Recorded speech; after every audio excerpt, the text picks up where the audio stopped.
Horizons Golf.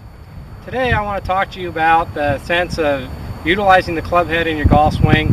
Many of you may have heard me talk about having a heavy release before, where we want to feel the weight of the club head heavy at the top and we want to feel the weight of the club head heavy at the bottom. I've also talked about how I think Fred Couples is one of the best players in the world at really knowing how to swing that club head, energize that club head, and deliver a heavy club head, through the golf ball. Now, you may have seen Fred Couples in his short game shots play shots where he gets set up and he makes his swing, and in the end he's holding that club only in his left hand.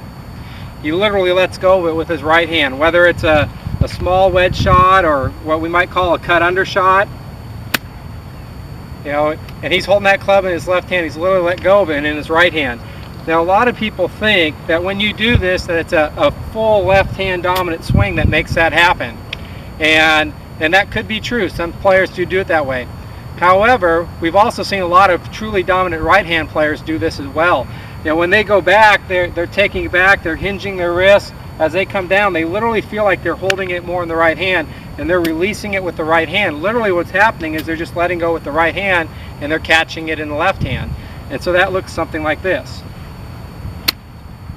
So you can see that I ended up letting go of the golf club and I caught it in my left hand.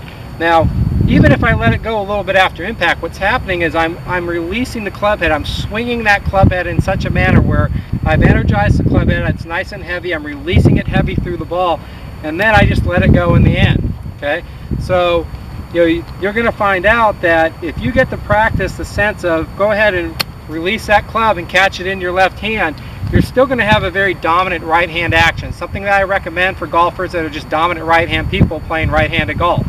And a lot of people find it hard to do that. They'll swing, they'll stop, and then they'll kind of switch hands like that, but that's sort of an afterthought. What I really want you to get the feel of doing is really sort of letting go of that club as you go. So as I go back and through, sort of throwing that club, releasing that club into my left hand as I go back and through. And you can see that if I do that, it's impossible for me to be guiding that club head or trying to guide that club shaft into the golf shot. I'm literally learning how to utilize the club head, utilize the weight of the club head, and deliver that club in a very heavy manner. Okay?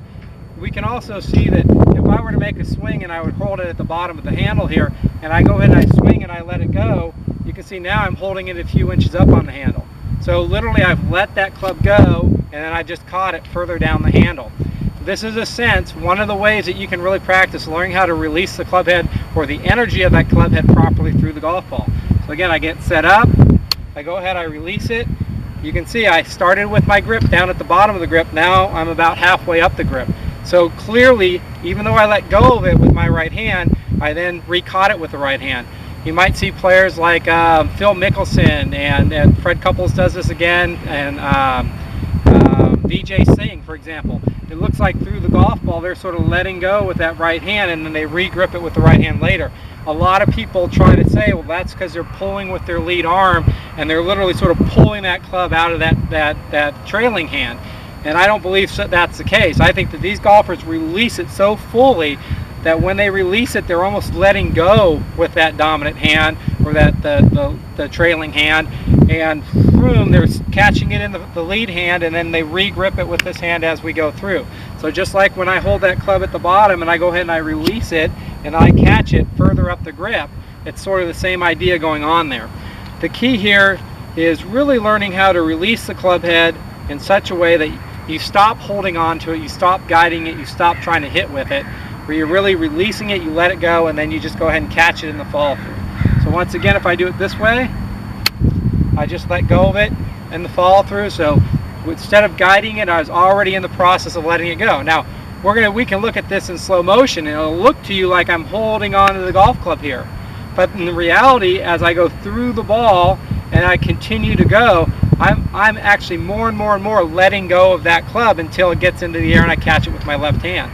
So camera's not picking up how much I'm letting go of that golf club during this part of the process, but you can see as I do this drill back and through, where I'm just sort of swinging it into hand to hand, I am letting that golf club go. It's starting to slide out of my hand already. Okay, so whether I'm doing a two-handed stroke or a one-handed stroke, if I go ahead and let go with that right hand, it doesn't necessarily mean that it was a left hand only stroke. I can be delivering it with the right hand and just letting go of that energy as I go through. You know, one of my coaches when I was in college, his name's Fred Shoemaker, and he practices actually having his students throw the golf club down the fairway towards their target.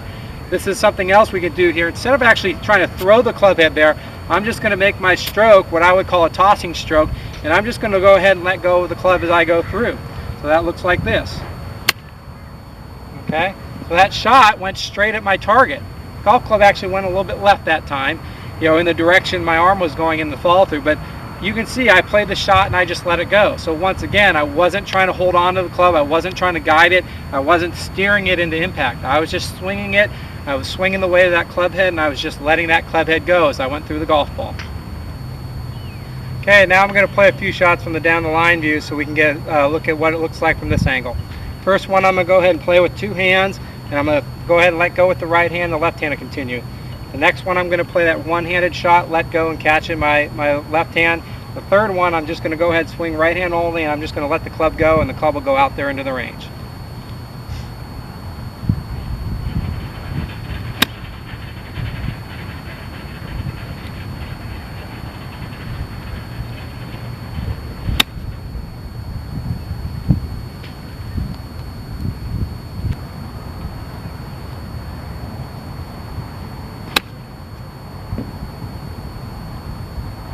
Okay, now you can see on that last one, I went ahead, I swung it right hand only, and I went ahead and I let go of that golf club. You can see that golf shot went straight out towards the target that time. So once again, you know, just because we let go of the club in the right hand and we see ourselves holding it in the left hand as we follow through, that doesn't necessarily mean that it was a left side dominant swing or a left side controlled swing. We can be swinging it with that right hand and just letting go and delivering that energy as efficiently as we can with the club head, and we let go with the right hand and we're just catching that club in the left hand as we follow through. Okay, here we are back at the face-on view. There are some differences we see between the on-top golfers, the side-on golfers, and the under golfers, you know, performing this action. An on-top golfer is going to feel like they have much more of a vertical hinge going up. They feel like they drop that club a little bit more vertically and they're getting up a little bit more as they're dropping the club on the ball. Their full extension also stops very shortly after the golf ball. So when they perform this drill, it's great to go ahead and start with your two hands on the golf club and play the shot with two hands. You just want to go ahead and let go with that right hand and finish up catching it in your left hand. So the on-top golfer is going to look a little bit more like this. So you can see that I went ahead, I let go, the full extension's achieved just past the golf ball, and then again I just caught it in my left hand there. Side-on golfers have a little bit more of an arcing stroke. And so since they have a little bit more of an arcing stroke, their follow through and their extension is going to be achieved about 45 degrees past the golf ball. And so they're still going to feel like they're posting up and they're extending, you know, at that point to match their post. But we're going to go ahead and feel like the let go feels just a little bit later for them because they feel like their follow through is going to go a little further out. You know, in reality, I'm trying to feel like I'm letting it go through the golf ball, but it happens just a little bit later for side-on golfers. That looks a little bit more like this. Okay, so you can see I achieved a full extension, 45 degrees past the ball. I went ahead, I let go with my right hand. Again, that was still a dominant right hand action. It wasn't a left side controlled action. Under golfers extend further out at about parallel to the ground in the follow through, whether it's chest high or waist high. So you're going to see an under golfer is going to go, they're going to let go, but their follow through is going to be further out. That looks like this. I'm an under golfer, that one feels a lot more natural for me. So, you know, that one's a lot easier for me to perform. But just notice, if you're a side-on golfer, do it in a side-on manner. If you're an on-top golfer, do it in an on-top manner. And if you're an under golfer, do it in an under manner.